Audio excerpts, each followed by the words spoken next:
আপনি কি জানেন শয়তান মানুষকে ধোঁকা দেয় কেন?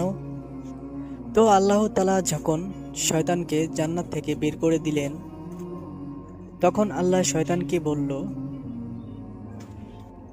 তখন শয়তান আল্লাহকে বলল, আপনি আমাকে এই মানব জাতির জন্য জান্নাত থেকে বের করে দিলেন। আপনার কসম, আমি আজীবন মানব জাতিকে ধোঁকা দিতে থাকব।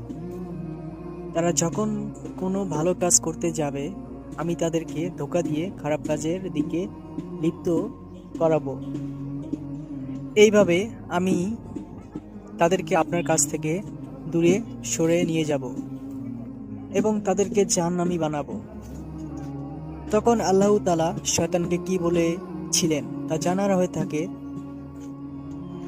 যদি মুসলিম ভাই বা বোন হয়ে থাকেন তাহলে ভিডিওটি একটি লাইক আর চ্যানেলটিকে সাবস্ক্রাইব করুন এবং আপনার সুন্দর নামটি কমেন্টে লিখে যান।